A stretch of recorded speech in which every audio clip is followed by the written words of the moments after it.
pas, respirez tranquillement et gardez bien les bras en arrière. C'est l'histoire d'une fusion entre deux techniques d'imagerie, celle du scanner et de la scintigraphie. Un mariage de raison dans l'exploration ostéo-articulaire au service du patient.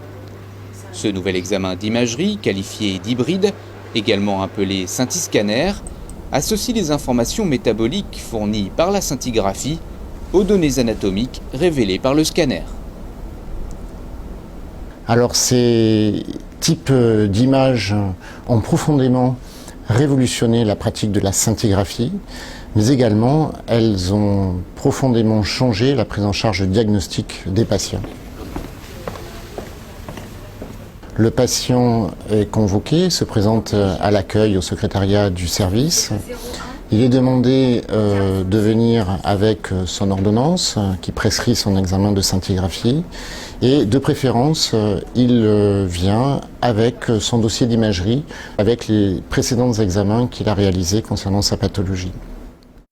Il est reçu par un médecin et très rapidement pris en charge par le manipulateur radio qui va lui administrer le produit par voie veineuse, souvent au pli du coude. Ce produit, pour ce qui concerne la scintigraphie osseuse, s'appelle le radiotraceur. Ce sont des bisphosphonates qui sont marqués au technetium et il convient de dire qu'il n'existe aucun effet secondaire à ce produit. En effet, c'est une caractéristique commune à l'ensemble des examens de scintigraphie puisque les produits utilisés ne font jamais aucun effet secondaire, aucune allergie, aucune interaction médicamenteuse et finalement, mis à part la grossesse, il n'existe aucune contre-indication à ces examens. Alors les bisphosphonates, finalement, c'est l'équivalent un petit peu de phosphates qui vont se fixer naturellement sur les cellules du squelette.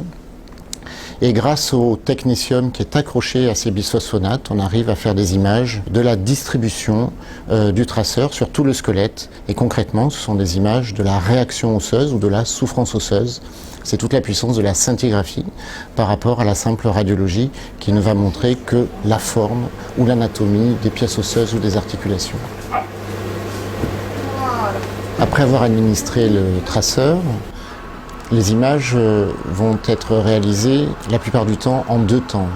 D'abord un temps précoce, c'est-à-dire dans les secondes ou les minutes qui suivent l'injection du produit.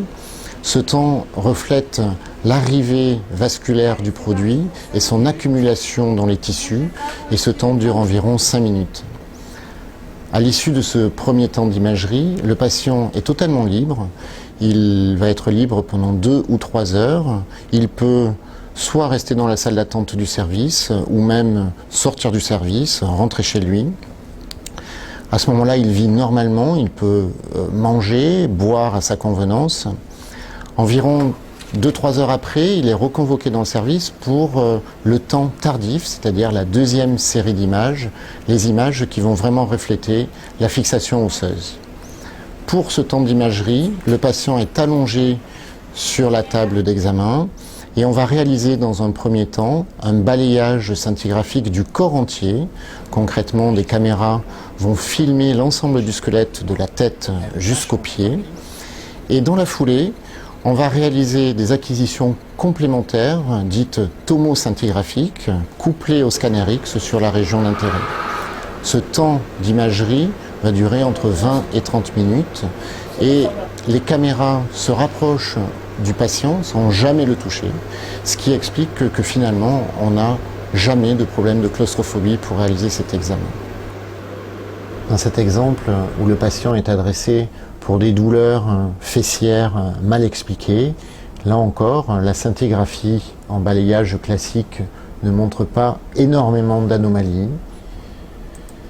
Sur les images précoces, on identifiait quand même une anomalie probablement sur l'articulation sacro-iliaque, mais encore une fois, grâce aux images couplées au scanner, présentées en face antérieure ou alors de dos sur la face postérieure, on voit une atteinte élective de l'articulation sacro-iliaque gauche, traduisant une sacro-iliite, c'est-à-dire une inflammation de cette articulation. C'est vraiment en pathologie ostéo-articulaire que ces avancées sont les plus flagrantes. Alors, l'avantage de ces appareils en imagerie ostéo-articulaire, c'est que cela augmente les performances diagnostiques globales en sensibilité et en spécificité. Et pour parler plus simplement, ce type d'appareillage, donc de scinti-scanner, vont permettre en pathologie ostéo-articulaire de détecter plus d'anomalies et de pouvoir mieux les caractériser. Et cet exemple est très intéressant puisque la scintigraphie identifie la souffrance osseuse, elle est analysée en scanner, on voit ici l'anomalie radiologique et cela correspond à ce qu'on appelle une ostéochondrite. Le patient ayant mal au genou droit, il a tendance à boiter et il appuie plus fort sur son pied gauche et on voit ici sur son pied un problème purement dégénératif, mécanique, d'arthrose ou une lésion de contrainte liée à sa boiterie du côté gauche. Concernant les meilleures indications de la scintigraphie osseuse, on peut citer une application historique, mais qui reste d'autant plus d'actualité avec ce type d'appareil, qui est la cancérologie, c'est-à-dire la prise en charge des cancers dits ostéophiles, au premier rang desquels on trouve le cancer de prostate et le cancer du sein. Et cette prise en charge peut être faite par les médecins oncologues, mais aussi elle peut être faite par les spécialistes de médecine générale pour parfaire le bilan d'extension de ces maladies ou le suivi de ces cancers. Sur ce balayage corps entier, la seule anomalie que l'on peut retenir, c'est cette petite hyperfixation que l'on trouve ici. Mais grâce aux acquisitions de scinti-scanner et l'étude dans les 3 plans de l'espace, on retrouve de manière plus marquée la fixation dans les 3 plans de l'espace et on voit sur le scanner que cela correspond à une métastase osseuse, comme on le voit ici sur l'image de tomoscintigraphie avec le scanner sous-jacent et toujours cette image de fusion qui permet de savoir exactement où se trouve l'anomalie de la souffrance osseuse. Au-delà de l'oncologie, c'est toutes les pathologies qui sont du ressort de la rhumatologie ou de l'orthopédie qui sont susceptibles d'être concernées. Ainsi, on peut citer dans une longue liste d'indications les douleurs rhumatologiques qui sont traînantes ou mal expliquées, qui traînent après une intervention chirurgicale ou après un traumatisme. Cela constitue une excellente indication de la technique, tant pour les douleurs centrales du squelette axial, notamment du rachis, le mal de dos inexpliqué, mais également, et peut-être même surtout, les douleurs des extrémités, nous concernant toutes les articulations. Ainsi, si on rentre un peu dans le détail, on peut citer les indications qui sont vraiment du ressort de l'orthopédie. Lorsqu'on suspecte par exemple une complication dans les suites de la pose d'une prothèse ou d'un matériel d'ostéosynthèse, ou une scintigraphie osseuse normale va quasiment définitivement exclure une complication osseuse autour de la prothèse ou du matériel d'ostéosynthèse. Dans les suites d'une intervention chirurgicale ou d'un traumatisme, la scintigraphie est un des examens les plus performants, d'autant plus maintenant qu'il est couplé au scanner X, pour caractériser ce que l'on appelle l'algodystrophie ou le syndrome douloureux complexe. Autre exemple, pour une pathologie beaucoup plus fréquente en rhumatologie, ce sont les pathologies rhumatologiques bénignes, comme par exemple les pathologies dégénératives.